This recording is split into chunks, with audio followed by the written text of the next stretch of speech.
नमस्कार मित्रांनो, मी प्रज्वल मोंडकर. पुन्हा एकदा स्वागत आहे तुमचं आपल्या मराठमोळ्या युट्यूब चॅनलमध्ये राईड विथ प्रज्वल मध्ये. टायटल आणि थंबनेल बघून तुम्हाला समजलं असेल की हा व्हिडिओ आहे कुठल्या रिगार्डिंग आहे. बरेच जण मोटो व्लॉगिंग करतात किंवा करणार असतील तर त्यांच्यासाठी हा स्पेशली मी व्हिडिओ बनवतोय. तर बेसिकली आज मी ते थोडं कव्हर करण्याचा प्रयत्न करणार आहे की मोटो व्लॉगिंग सेटअप जर तुम्हाला करायचा असेल तर तो तुम्ही कसा करू शकता. ह्याच्या आधीचा व्हिडिओ जर तुम्ही पाहिला नसाल कॅमेरा अनबॉक्सिंगचा तर तो सुद्धा तुम्ही पाहून घ्या, म्हणजे तुम्हाला एक अंदाज येईल की मी जो ऍक्शन कॅमेरा यूज करणार आहे ह्याच्या पुढे त्याची अनबॉक्सिंग कशी केलेली किंवा त्याचा ओव्हरऑल रिव्ह्यू कसा होता. तर चला जास्त तुमचा वेळ नाही घेत, डायरेक्ट आता मुद्द्यावर येतो. सर्वात पहिला मोटो व्लॉगिंगसाठी लागणारी गोष्ट असते ती म्हणजे एक चांगल्या क्वालिटीचं हेल्मेट. आता हे जे तुम्ही हेल्मेट बघताय ना, हे आहे एक्झॉरचं ऍडव्हेंचर हेल्मेट. ह्याला ऑफ रोडिंग हेल्मेट सुद्धा तुम्ही बोलू शकता. ह्याचं जे नोज आहे ना, पॉइंटेड नोज आहे, चिन पॉइंटेड आहे. तुम्ही ऑफ रोडिंग हेल्मेट घेतलात तर काही अशा टाईप मध्ये तुम्हाला हे हेल्मेट पाहायला मिळतील. आणि जर तुम्ही नॉर्मल टूरर हेल्मेट घेत असाल तर नॉर्मल राऊंड चिन वाला तुम्हाला हेल्मेट पाहायला मिळेल. तर ह्याच्यावरती आहे ना, आता नॉर्मल जे गोप्रोचे माउंट असतात किंवा ऍक्शन कॅमेराचे जे माउंट असतात ते बसवणं खूप डिफिकल्ट आहे, कारण ह्याचं जे चिन आहे, कारण ह्याचं जे नोज आहे ते खूप पॉइंटेड आहे. तर ते पटकन तसे कव होत नाहीत. तर ह्याच्यासाठी वेगळे माउंट्स येतात. त्याची जर लिंक मला मिळाली ना तर मी डिस्क्रिप्शन मध्ये टाकेन, कारण मी स्वतः ते लावलं नाही, कारण मला त्याची लिंक नाही मिळालेली एन मोमेंटला. आणि माझी लडाख राईड होती. लडाख राईडला जायच्या हार्डली 5 ते 6 दिवस आधीच मी हे हेल्मेट घेतलेलं, तर त्याच्यामुळे मला वेळ नाही मिळाला. तर म्हणून मी काहीतरी हा असा जुगाड केला. हे एमसील लावून आहे ना मी हे फिक्स केलंय. माझ्याकडे एक गोप्रोचं माउंट होतं, ते मी एमसील लावून आहे ना त्याला मी असं फिक्स केलंय इकडे. पण तुम्ही जर माउंट घेत असाल ना तर प्रॉपर ते 3M टेपवालं घ्या, कारण नंतर जर तुम्हाला रिमूव्ह करायचं असेल ना तर हे खूप डिफिकल्ट होऊन जातं काढणं, म्हणजे नाहीच करू शकत तुम्ही. असं पकडा, असे काहीतरी हेल्मेट घ्या जेणेकरून जो विंड नॉईज असेल ना तो बऱ्यापैकी रिड्यूस होईल तुम्ही ड्राईव्ह करताना. कारण नॉर्मल हेल्मेट घेतलात ना तर विंड नॉईज यायचे खूप चान्सेस असतात. तर त्याच्यामुळे असे चांगल्या क्वालिटीचे हेल्मेट घ्या. एक्झॉर, SMK, KYT, त्याचसोबत MT. ह्या हेल्मेटमध्ये ना विंड रिडक्शन आहे ना टेक्नॉलॉजी खूप छान असते. त्याच्यामुळे तुम्ही जो आतमध्ये माईक सेटअप करणार आहे ना तर त्याच्यात विंड नॉईज कॅप्चर होत नाही. तर सर्वात पहिला मी तुम्हाला दाखवली ही माउंटिंग. तर तुम्ही माउंटिंग अशा प्रकारे काही करू शकता, किंवा ते ब्ल्यू आर्मरचं जे मी लिंक देतोय ना ते तुम्ही बाय करून तुम्ही इथे स्टिक करू शकता. मग त्याच्यावरती तुमचा ऍक्शन कॅमेरा लागणार. ऍक्शन कॅमेरा तुम्ही माउंट करताना तुम्ही हे लक्षात ठेवलं पाहिजे की तुमच्या कॅमेराची लेंथ ही किती खाली आहे आणि किती वर. जास्त वर सुद्धा असता कामा नये आणि जास्त खाली सुद्धा असता कामा नये. तर माझा थोडा खाली होता म्हणून मी हे असं एक्सटेंडर मागवलंय. त्याची सुद्धा मी लिंक देऊन ठेवेन डिस्क्रिप्शन मध्ये, ती सुद्धा तुम्ही चेकआउट करा. तर हे पहिला आपण लावून घेऊया ह्याच्यावरती. हे काहीसं असं लागणार जेणेकरून आपला जो ऍक्शन कॅमेरा आहे ना तो आपण पाहिजे तसा टिल्ट करू शकतो किंवा त्याची थोडीशी हाईट आपण वाढवू शकतो. सो हे आता आपण स्क्रू फिट करून घेऊया. सो हा आपण स्क्रू तुम्हाला अमेझॉनवर मिळून जाईल, किंवा तुम्ही कोणताही ऍक्शन कॅमेरा घेतात तर त्याच्यासोबत एक एक्स्ट्रा स्क्रू तुम्हाला हा मिळतोच. असा जे एक्सटेंडर आहे ते अशा प्रकारे काहीतरी आपण माउंट करून घेतलंय. आता ह्याच्यावर आहे ना DJI Action 6 वर आपल्याला एक मॅग्नेटिक माउंट मिळतं. हे बघा असं काही. तर हे आता आपण माउंट करून घेऊ. अशा प्रकारे हे काहीतरी स्क्रू झालेला आहे. आता आपला मेन आहे तो कॅमेरा. हा बघा, हा ह्या कॅमेराची केस मी कुठून घेतली ना, प्रोटेक्टिव्ह केस, ते सुद्धा आहे ना मी डिस्क्रिप्शन मध्ये मेन्शन करेन, म्हणजे तुम्हाला एकदम सर्व लिस्टच टाकेन काय काय मी वापरतोय ते. तर मी ही प्रोटेक्टिव्ह केस घेतली आहे, त्याच्यावर लेन्स कव्हर सुद्धा येतं. हे बघा, ही लेन्स आहे आणि ह्याच्यावर हे कव्हर असं लागतं, म्हणजे तुमच्या लेन्सवर काही स्क्रॅचेस वगैरे येणार नाही. परत ह्याच्यावर स्क्रॅच गार्ड सुद्धा मी बाय केलेलं आहे, त्याची लिंक सुद्धा मी पाठवेन तुम्हाला. हा असा काहीतरी आपला DJI Action 6 आहे. तर तो आता माउंट होईल आपल्या ह्या मॅग्नेटिक माउंट वरती, काही अशा प्रकारे. बस, कट आवाज आला म्हणजे तुमचा कॅमेरा हा अशा प्रकारे माउंट झालाय. हे बघा. आणि जर तुम्हाला रिमूव्ह करायचं असेल ना तर खूप इझी आहे. फक्त हे जे दोन आहेत ना, इकडचे दोन लॉक आहेत, ते तुम्ही फक्त प्रेस करा, तुमचा कॅमेरा रिलीज होतो. पुन्हा तुम्हाला लावायचं असेल तर काही नाही, फक्त प्रेस करा, कॅमेरा तुमचा लॉक झाला. हे बघा, जराही हलणार नाही, जराही पडणार नाही. ठीक आहे. तर असा काहीतरी हा आपला कॅमेरा सेटअप झालाय बेसिकली. तर आता मी तुम्हाला दाखवतो की माईकचा सेटअप कसा करायचा. तर मी मोटो व्लॉगिंगसाठी हा माउनोचा माईक यूज करतो. 350 ते 400च्या रेंजमध्ये तुम्हाला अमेझॉनवर मिळून जाईल. हा असा काहीतरी माईक येतो, माउनो लॅव्हियर माईक बोलतात ह्याला. तो ह्याच्यासोबत आहे ना तुम्हाला कनेक्टर सुद्धा येतं. हे असं कनेक्टर सुद्धा येतं. ठीक आहे. तर हे कनेक्टर तुम्ही लावून आहे ना तुम्ही ह्या कॅमेराला तुम्ही अटॅच करू शकता, पण डायरेक्ट अटॅच नाही होणार ते. DJI ला जे कनेक्शन दिलंय ना ते तुम्ही पाहू शकता, टाईप C कनेक्शन दिलेलं आहे या ठिकाणी. तर टाईप C आणि हे 3.5 mm जॅक आहे. तर हे कनेक्ट कसं होणार, तर तुम्हाला सर्वात पहिला हा बोयाचा कनेक्टर घ्यावा लागेल. ह्याची पण प्राइस आणि ह्याची बाईंग लिंक मी माझ्या चॅनलच्या डिस्क्रिप्शन मध्ये देतो. हे टाईप सी टू 3.5 mm जॅकला हे कनेक्ट करतं. सो आता आपण हे जे अडॅप्टर आहे ना बोयाचं, हे आपण कनेक्ट करणार आपल्या ऍक्शन कॅमेराला. सो अशा प्रकारे काहीतरी हे बघा, हे अडॅप्टर कनेक्ट झालंय. आता आपण कनेक्ट करणार हे कनेक्टर आहे जे TRS टू TRRS ला कन्वर्ट करतं. हे कनेक्टर आहे. तर हे माउनोच्या माईक सोबत सुद्धा येतं ह्या पॅकेटमध्ये. तुम्हाला असं वेगळं घ्यायची काही गरज नाही. पण मी एक वेगळं रोडचं मागवलंय. आता हे तुम्ही बघू नका कारण मी याला जुगाड केलेला असा टेप लावून. हे खूप गरजेचं आहे. हे नाही घेतलात ना तुम्ही, किंवा ही जर पिन तुम्ही नाही लावलात ना, तर तुमचा माईक कनेक्टच होणार नाही. तर मी हे थोडं ना खूप बेंड वगैरे झालं की तुटाय बिटायचं किंवा मध्येच ऑडिओ गायब व्हायचा ह्याच्यामुळे, तर त्याच्यामुळे मी चांगलं क्वालिटी रोडचं मागवलेलं. हे मला काहीतरी 1000-1200 रुपयाला पडलेलं आहे अमेझॉनवरती. तर हे रोडचं कनेक्टर आहे. तर हे रोडचं कनेक्टर आहे ना, आपण कनेक्ट करणार ते ह्या बोयाच्या टाईप सी टू 3.5 mm जॅकला. तर हे असं कनेक्ट होणार. ओके, हे कनेक्ट झालं. आणि तुमचा हा जो माईक आहे ना, तो तुम्ही आतमध्ये या हेल्मेटच्या फिरवून तुमच्या बरोबर चिनच्या लेफ्ट साईडच्या आयदर राईट साईडच्या, मी राईटलाच सेटअप करतो, पण तुम्हाला लेफ्टला ठेवायचं तुम्ही लेफ्टला ठेवू शकता. हा माझा एंटरकॉमचा माईक आहे आणि हा आहे माझा माउनोचा माईक जो मी मोटो व्लॉगिंगसाठी यूज करणार आहे. बट हा ओरिजिनल वरती डेड कॅट नाहीये. मी स्पॉन्ज लावून हा डेड कॅट थोडासा अजून एक्स्ट्रा बनवलाय. का तर विंड नॉईस लागून आपला व्हॉइस खराब होऊ नये म्हणून ह्याच्यावर मी एक्स्ट्रा स्पॉन्ज लावलेला आहे आणि इथून चिन पॅडिंग मधून मी बाहेर काढलाय. आणि त्याचं जे कनेक्शन आहे ना, हे बघा, सी. आता ह्या एंटरकॉमची लिंक तुम्हाला पाहिजे असेल ना, तर ती सुद्धा मी डिस्क्रिप्शन मध्ये देतो. सो हे जे आहे ना ते कनेक्ट होणार. हे बघा, हे ह्याला असं कनेक्ट होणार, हे असं ह्याला कनेक्ट होणार. ओके, अशा प्रकारे काहीतरी हे कनेक्शन होणार तुमचं. आता हे नंतर मी त्याला प्रॉपर करेन. थोडं हे जरा असं वियर्ड वाटतं, एकदम लटकतंय ते. पण तुम्ही हे आहे ना असं आतमध्ये वगैरे टाकून आहे ना, ह्याच्या बघा, ह्याच्या आत वगैरे टाकून तुम्ही ह्याला कव्हर अप करू शकता. तर हे बघा, आपलं अशा प्रकारे काहीतरी आपलं हे सेटअप झालेलं आहे. आता हे मी काय केलं जुगाडाला, हे लटकत होतं बाहेर, तर मी हे एंटरकॉमचं जे माउंट आहे ना त्याच्या आतून मी ह्याला सेट केलं, म्हणजे ही कशी लटकणार नाही वायर. हे बघा, आता किती क्लीन सेटअप वाटतोय बघा. म्हणजे पाहिजे तेव्हा तुम्हाला कॅमेरा रिमूव्ह करायचा आहे तर आयदर तुम्ही हिथून रिमूव्ह करा, आयदर हिथून रिमूव्ह करा, किंवा हे अडॅप्टर डायरेक्ट काढून टाका, किंवा हिथून सुद्धा तुम्ही रिमूव्ह करू शकता. तर अशा प्रकारे काहीतरी हा सेटअप झालेला आहे. आणि आता हे सुद्धा तुम्ही रिमूव्ह केलात तरी चालेल, कारण हे रिमूव्ह होतं इझिली. हे बघा, तर हे रिमूव्ह करून ठेवाल तरच बेटर आहे. बिकॉज कॅमेरा सोबत जर हे पडलं किंवा हे कुठे हरवलं तर खूप प्रॉब्लेम होऊन जाईल तुम्हाला, कारण ह्याच्याशिवाय कॅमेरा तुमचा वॉटरप्रूफ राहत नाही. हे लावल्यावरच तुमचा कॅमेरा वॉटरप्रूफ राहतो. आपला काहीतरी सेटअप हा अशा प्रकारे झालेला आहे. आता माईक कनेक्ट झाला की नाही हे तुम्हाला दाखवतो मी, कसा कनेक्ट होतो माईक. तर आता इथून आहे ना आपण ऍक्शन कॅमेरा आपला चालू करूया. एका बटनाने हा ऍक्शन कॅमेरा चालू होतो. हा बघा किती क्विक आहे बघा, लगेच ऍक्शन कॅमेरा आपला चालू झालाय. हे बघा वरती येते, ही जी ग्रीन लाईन आहे ना म्हणजे तुमचा माईक वर्क होतोय. आणि हा सर्वात इम्पॉर्टंट नोट, तुम्ही जर मोटो व्लॉगिंग करत असाल ना तर इथून ही सेटिंग आहे.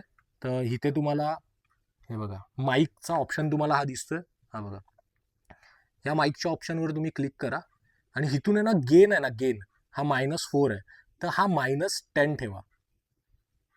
हा बघा, -10 ठेवलात ना तर प्रॉपर मोटो व्लॉगिंगला जसा तुम्हाला व्हॉइस पाहिजे असतो ना, की म्हणजे बाहेरचा पण थोडासा व्हॉइस पाहिजे असतो आणि तुमच्या एक्झॉस्टचा म्हणजे गाडीच्या एक्झॉस्टचा पण व्हॉइस पाहिजे असतो आणि तुम्ही जे बोलताय ना ते पण तुम्हाला क्लिअर पाहायचं असेल तर मग ही सेटिंग ठेवा, -10 वर ठेवा हा जो गेन आहे तो. मोटो व्लॉगिंग करताना सर्वात पहिला 180p रेझोल्युशन, मी तर 180pच ठेवतो कारण माझे यूट्यूबचेच व्हिडिओ असतात आणि यूट्यूबवर मोस्ट ऑफ आहे ना लोक 180p वरच बघतात. त्याच्यावरती हायर रेझोल्युशनला शक्यतो कोण बघत नाही. तर 180p वर शूट करा, फाईल पण छोट्या बनतात, एडिटिंग सुद्धा इझिली होते. तर इथून आहे ना सगळ्यात पहिला अँगल कोणता चूज करायचा ते मी तुम्हाला दाखवतो. रॉक स्टेडी चूज करा, वाईड आहे, वाईड सुद्धा तुम्ही यूज करू शकता, बट मी तुम्हाला सजेस्ट करेन की तुम्ही अल्ट्रा वाईड सिलेक्ट करा. हा बघा, हा वाईड आहे आणि हा आहे अल्ट्रा वाईड. अल्ट्रा वाईड मध्ये काय होतं, तुमचा जो बाईकचा जो पोर्शन आहे समोरचा तो पूर्णपणे विजिबल होतो. हँडल, परत तुमच्या गाडीचा पेट्रोल टँक चा रोड, पूर्णपणे विजिबल होतो. वाईडमध्ये पण होतो बट थोडासा क्रॉप होतो. तर वाईड आणि अल्ट्रा वाईडवरच ठेवा तुम्ही, मी तुम्हाला सजेस्ट करेन. तर हा झाला आपला मोटो व्लॉगिंग सेटअप. तुम्हाला सुद्धा दाखवतो की ह्याचा जो व्ह्यू आहे किंवा ह्याचा जो अँगल आहे तो बाईकवरती नक्की कसा येतो आणि या माईकची जी ऑडिओ क्वालिटी आहे ना ती बाईकवर नक्की कशी येते. तर मित्रांनो, स्वागत आहे तुमचं आपल्या मोटो व्लॉगिंग व्ह्यूमध्ये. आणि आता मी रेकॉर्डिंग करतोय 180p 60 FPS वर आणि गेन मगाशी तुम्हाला जसं दाखवलं मी -10 वर ठेवलेला आहे ऑडिओचा. आणि रॉक स्टेडी वाईड अँगलवरती मी शूट करतोय. आय होप की तुम्हाला क्लिअर ऑडिओ येत असेल आणि तुम्हाला स्टेबिलिटीसुद्धा कळत असेल की या कॅमेराची कशी स्टेबिलिटी आहे आणि वाईड अँगल किती आहे. आता मी कमी वाईड अँगल ठेवला आहे. पहिला हा वाईड अँगल आपण चेक करूया की नक्की हा वाईड अँगल कसा आहे, आपलं पूर्ण हँडल कवर येत आहे का किंवा पुढचा जो व्ह्यू आहे तो आपल्याला कसा दिसतोय. आता मी माझ्या नॉर्मल टोनमध्येच बोलतोय, जास्त मी ओरडत नाही आहे. आणि जसं मी मगाशी तुम्हाला सांगितलेलं की माईक मी जसा सेटअप केलेला आहे हेल्मेटच्या आतमध्ये सेम तसाच सेटअप आहे. काही मी आता काय चेंजेस केले नाहीत त्याच्यात. ऑब्व्हियसली आता हा हाय स्पीडला तर चालवू नाही शकत कारण सिटीमधले रोड आहेत, तर आपल्याला हळूच चालवायची आहे. आता सध्या तरी मला अँगल आणि याची ऑडिओ क्वालिटी मला टेस्ट करायची आहे. अरे यार, हे लोक पार्किंग लावतात ना अशा आजूबाजूला, पूर्ण प्रॉब्लेम करून टाकतात यार. केवढूसा रस्ता ठेवला आहे बघा. चलो एनिवेज, मी आता पार्ल्यामध्ये. आय होप की अँगल व्यवस्थित येत असेल. आता मलासुद्धा नाही माहिती की काय रेकॉर्ड होतं आहे आणि कसा अँगल आला आहे. आय होप की व्यवस्थितच येत असेल. आणि आता मी माझं जे हेल्मेटचं वायझर आहे ना ते मी ओपन ठेवलं आहे, तर त्याच्यामुळे थोडासा विंड नॉईज तुम्हाला येत असेल. आता मी हे जे हेल्मेटचं वायझर आहे ना ते बंद करतो. ओके, आता मी माझ्या हेल्मेटचं वायझर बंद केलं आहे. आता तुम्हाला कसा ऑडिओ येतो आहे ते सांगा मला. आय होप की वाईड अँगलमध्ये सुद्धा बेटर अँगल येत असेल, समोरचं क्लिअरली विजिबल होत असेल आणि तुम्हाला हे मीटर कन्सोल वगैरे पण माझ्या गाडीचा दिसत असेल.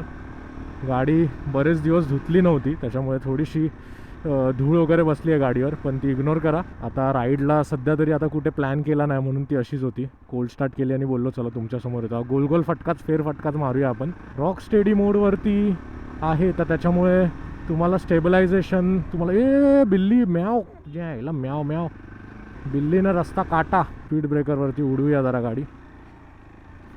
एकदम स्मूथ आहे यार, एकदम स्मूथ आहे. स्टेबलायझेशन तुम्ही बघा ना फक्त, काय जबरदस्त आहे या कॅमेराचं. पहिला मी गोप्रो यूज करायचो पण आता गोप्रो यूज करत नाही. आता थोडासा इथे ऑफ रोड लागेल आपल्याला. रस्ता आहे ना चालू? हा आहे आहे आहे हे बघा, खड्डे खड्डे. ओ चाचा, हां रस्ता थोडासा खराब आहे. आता इथे बघूया जरा टेस्ट करून याची रॉक स्टेडी मोडची. Okay okay, good stabilisation. Okay okay nice, ठीक आहे. तेवढाच पॅच तो खराब होता पण त्याच्यात पण तुम्हाला समजलं असेल की स्टेबलायझेशन कसं आहे. आणि हा मी तुम्हाला एक नोट करायला विसरलो, आता हा जो मी वायर सेटअप केला आहे ना तोच तुम्ही वायरलेससुद्धा करू शकता. कारण DJIचा माईक मिनी येतो ना तो तुम्ही लावून ह्या कॅमेऱ्याला वायरलेसली तुम्ही तो माईक कनेक्ट करू शकता. म्हणजे पावसात वगैरे मोटो व्लॉग करताना सुद्धा टेन्शन नाही. आणि आता आपण 180p 60 FPS वर शूट करतोय जसं मी तुम्हाला मगाशी बोललो, तर तुम्हाला क्वालिटी समजत असेल की कशी आहे. म्हणजे सगळ्यात लोएस्ट क्वालिटीवर आता आपण शूट करतोय. चला तर आता बऱ्यापैकी तुम्ही हा व्हिडिओ बघितलात, तुम्हाला वाईड अँगल हा कसा आहे अल्ट्रा स्टेडी मोडमध्ये हा तुम्हाला समजलाच असेल. तर आता आपण एक काम करूया, ह्याला अल्ट्रा वाईडवर आपण टाकूया. ओके, तर आता आपण शूट करतोय अल्ट्रा वाईड अँगलमध्ये. आणि आता तुम्ही कॅमेरा अँगल बघू शकता यार, केवढा वाईड झाला आहे. म्हणजे पहिल्याचा पण ओके होता, मगाशी मी व्हिडिओ क्लिप्स चेक केल्या, मला खूप परफेक्ट शॉट वाटला तो वाईडवर सुद्धा. हा जरा जास्तच वाईड झाल्यासारखं वाटतं आहे मला, बट ठीक आहे. तुम्हाला जर एकंदरीत अजून वाईड अँगल घ्यायचं असेल ना तर हा अल्ट्रा वाईड अँगल तुम्ही यूज करू शकता. जबरदस्त आहे यार, म्हणजे गोप्रोपेक्षा तर खूप चांगला कॅमेरा मला वाटला यार. आपण स्पीड ब्रेकरवरती टेस्ट करूया की याची स्टेबिलिटी कशी आहे. हे उडवला स्पीड ब्रेकरवर, अजून एक स्पीड ब्रेकर आला, हे उडवला. एक नंबर यार. कशी वाटते मित्रांनो क्वालिटी? कमेंट बॉक्समध्ये कमेंट करून सांगा. आणि सर्वात लोएस्ट क्वालिटीवर मी शूट करतो आहे. विचार करा मी 4K मध्ये शूट नाही करत आहे आणि ह्याच्यात 8K पण शूट होता. 8K म्हणजे 4Kच्या पण वरती. म्हणजे विचार करा काय क्वालिटी आणि दर्जा येईल जर 4K आणि 8K मध्ये शूट केलं तर. मला तर हा गोप्रोपेक्षा जास्त वाईड अँगल वाटतं आहे. चला तर आता अल्ट्रा वाईड अँगलसुद्धा तुम्ही या कॅमेराचा चेक केलात, तर आता आपण चेक करूया ह्याचा कस्टम मोड, म्हणजे ज्याच्यात रील्ससाठी पण आणि यूट्यूबसाठी पण, म्हणजे व्हर्टिकल आणि हॉरिझॉन्टल शॉट्स एकाच अँगलमध्ये येणार किंवा एकाच टेकमध्ये येणार. तो आपण ऑप्शन चूज करून बघूया. तो ॲक्च्युली 4K मध्येच तुम्ही शूट करू शकता त्याने. तर तो आपण अँगल चेक करूया. जरा वेगळा रूट घेऊया. तोच रूट घेऊन पण मला पण कंटाळा आला आता. थोडा SV रोडला जाऊया आता. चला तर आता तो अँगल बघूया, म्हणजे व्हर्टिकल अँगल कसा येतो आहे आणि हॉरिझॉन्टल अँगल कसा येतो आहे या कॅमेराचा. तर मित्रांनो, आता आपण शूट करतो आहे 4K 60 FPS आणि कस्टम मोडमध्ये आता आपण शूट करतो आहे. म्हणजे ह्यात आहे ना आपण व्हर्टिकल शॉटसुद्धा घेतो आहे आणि हॉरिझॉन्टल शॉटसुद्धा एकाच टेकमध्ये घेतो आहे. तर पहिला काय करावं लागायचं, कॅमेरा आहे ना उभा लावायला लागायचा. बट आता ह्या अँगलमध्ये ना तुम्ही एकाच अँगलमध्ये दोन्ही शॉट तुम्ही घेऊ शकता, व्हर्टिकल पण हॉरिझॉन्टल पण, जे की कोणत्याच अजून ॲक्शन कॅमेरामध्ये आलं नाही आहे. जे फक्त ॲक्शन 6मध्येच आलं आहे DJI Osmo. हा फीचर दिल्यामुळे ना हा कॅमेरा आहे ना नेक्स्ट लेवल बनला आहे. म्हणजे खरंच यार, आयफोनमध्ये सुद्धा हा फीचर नाही आला आहे जो या ॲक्शन कॅमेरामध्ये दिला आहे. इवन गोप्रोमध्ये पण नाही आला आहे. तर ह्या रेझोल्युशनची क्वालिटी कशी दिसते मला ते तुम्ही सांगा. ऑब्व्हियसली मी 180pमध्येच रेंडर केली आहे ही व्हिडिओ, तर त्याच्यामुळे एवढा काय खास फरक तुम्हाला जाणवणार नाही. जर मी 4Kमध्ये रेंडर केली असती ना तर तुम्हाला ह्याचा फरक जाणवला असता. बट ठीक आहे, तुम्हाला हा अँगल दाखवण्यासाठी मी ह्या रेझोल्युशनमध्ये आणि या कस्टम अँगलमध्ये मी शूट करतो आहे. बघा, म्हणजे रीलसाठी सुद्धा काम होऊन गेलं आणि हॉरिझॉन्टलमध्ये यूट्यूबसाठी सुद्धा काम होऊन गेलं. काय जबरदस्त फीचर आहे ना मित्रांनो.